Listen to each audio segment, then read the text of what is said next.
పశ్చిమ గోదావరి జిల్లాలోని యలమంచిలిలో ఉన్న స్టెర్లింగ్ పాలవెల్లి గోదావరి రిసార్ట్కి నేను నా ఫ్యామిలీతో బయలుదేరాను. తాడేపల్లిగూడెం భీమవరం దారిలో ఈ పచ్చని వరి పొలాలు నన్ను ఆకట్టుకున్నాయి. భీమవరంలో ఎన్నో గుళ్ళున్నాయి. అందులో బాగా పేరున్న గుడి ఒకటి శ్రీ మావుళ్ళమ్మ అమ్మవారి గుడి. యలమంచిలికి భీమవరం మీదుగానే వెళ్ళాలి కాబట్టి అమ్మవారిని దర్శించుకొని వెళ్దామని ఆగాం. ఆంధ్రప్రదేశ్లో ప్రసిద్ధి పొందిన ఆలయాలు ఎన్నో ఉన్నాయి. తూర్పు పశ్చిమ గోదావరి జిల్లాల్లో ప్లస్ గుంటూరు జిల్లాలో ఉన్న పంచారామ క్షేత్రాలకు ఒక ప్రత్యేక స్థానం ఉంది. ఇది భీమవరంలోని సోమారామం శ్రీ సోమేశ్వర స్వామి ఆలయం. తారకాసుర సంగ్రామంలో కుమారస్వామి చేత విరగగొట్టబడిన శివలింగం ముక్కలలో ఒకటి ఇక్కడ పడిందని, అందువల్ల పంచారామాలలో ఇది ఒకటైందని పురాణ కథనం. ఇక్కడున్న శివలింగం చంద్ర ప్రతిష్టమని ఓ విశ్వాసం. భీమవరం నుంచి బయలుదేరి పాలకొల్లికి చేరుకున్నాం. ఇదే క్షీరారామం. ఈ ఆలయంలో కొలువైన శివుణ్ణి స్థానికులు క్షీరరామలింగేశ్వర స్వామి అని పిలుస్తారు. ఈ ఆలయంలో ఉన్న శివలింగాన్ని మహావిష్ణువు ప్రతిష్ఠించాడని ఒక ప్రసిద్ధి నమ్మకం. ఈ గుడిలో ఉన్న శివలింగం అత్యంత ఎత్తైంది మరియు విలక్షణమైన తెల్లని రూపాన్ని కలిగి ఉంది. శ్రీరాముడు ఈ ఆలయంలో శివుణ్ణి ముందుగా ప్రార్థించాడంట.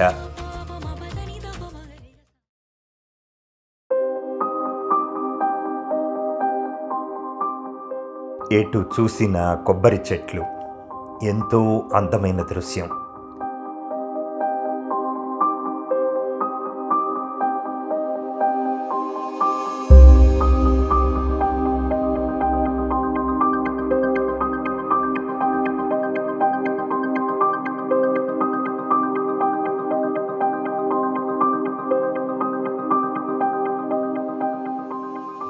Sterling Palavelli Godavari resort main ప్రత్యేకత ఈ సరస్సు.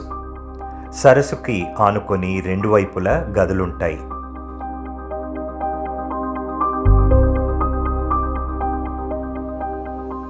ఈ సెక్షన్ని మండువా అని పిలుస్తారు. మరోవైపు అంటే కుడివైపు ఉన్నది ప్రీమియర్ వాటర్ విల్లాస్.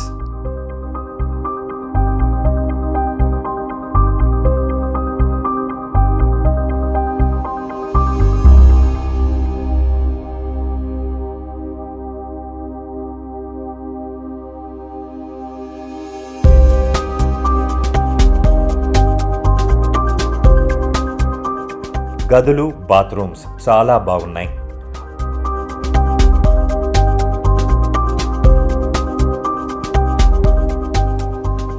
ఈ గది బిల్డింగ్కి మరోవైపు ఉండటం వల్ల దీనికి ఈ కొబ్బరి తోటల అందాల్ని వీక్షించే అవకాశం కల్పించారు. మండువా సెక్షన్లో ఉన్న స్టాండర్డ్ రూమ్స్ టారిఫ్ కనీసం 6,500 రూపాయల నుంచి స్టార్ట్ అవుతుంది. Taxes extra. అన్ని హోటల్స్లో లాగా టారిఫ్స్ వీక్ డేస్లో తక్కువగా ఉండి వీకెండ్స్కి పెరుగుతూ ఉంటాయి.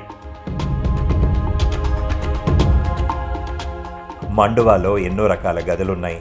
అందులో ఇదొకటి. దీని టారిఫ్ వచ్చేసి దాదాపు 9,000 రూపాయలు, ట్యాక్సెస్ ఎక్స్ట్రా. ఎందుకైనా మంచిది మీరు ఇక్కడికి వచ్చే ముందు రిసార్ట్ వెబ్సైట్లో టారిఫ్స్ చెక్ చేసుకోండి.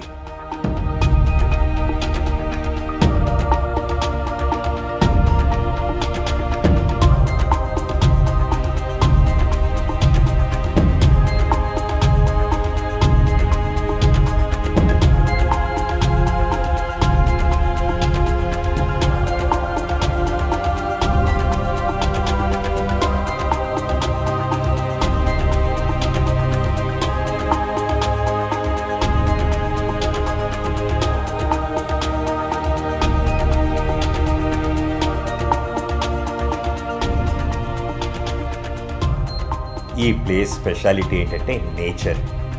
ఫిట్నెస్ అభిరుచి ఉన్న వాళ్ళు హ్యాపీగా రిసార్ట్ చుట్టూ మంచి వాకింగ్ చేయొచ్చు. అలాగే కొబ్బరి చెట్ల మధ్య తిరగటం కూడా ఒక కొత్త అనుభూతినిస్తుంది.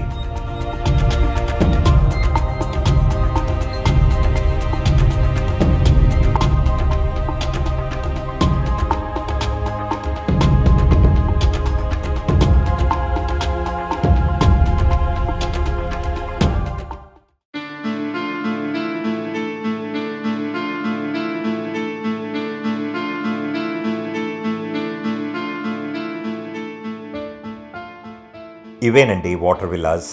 చాలా స్పెషల్గా ఉన్నాయి కదా. హనీమూన్ కపుల్స్కి ఇది పర్ఫెక్ట్ డెస్టినేషన్ అని నాకు అనిపిస్తోంది. మీరేమనుకుంటున్నారో కామెంట్స్ సెక్షన్లో తెలియచేయండి.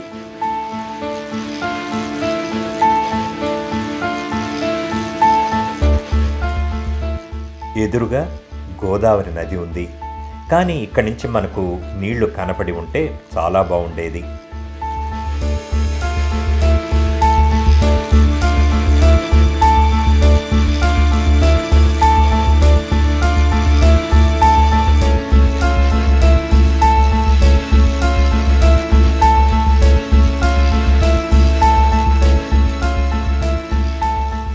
ఒకవేళ మీరు ఇక్కడ ఉన్నప్పుడు రిలాక్స్ అవ్వాలనుకుంటే ఇది బెస్ట్ ప్లేస్.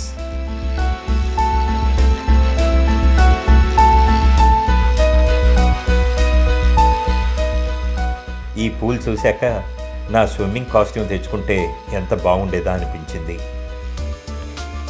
ఈ రిసార్ట్కి 20 నుంచి 30 కిలోమీటర్ల దూరంలోనే బోలెడన్ని ఆలయాలు, అంతర్వేది దగ్గర గోదావరి నది సముద్రంలో కలిసే పాయింట్, అక్కడే లక్ష్మీ నరసింహ ఆలయం, బీచెస్, ఇంకా ఇతర అట్రాక్షన్స్ ఎన్నో ఉన్నాయి. కనీసం 3 రోజులు ప్లాన్ చేసుకొని ఇక్కడికి రండి.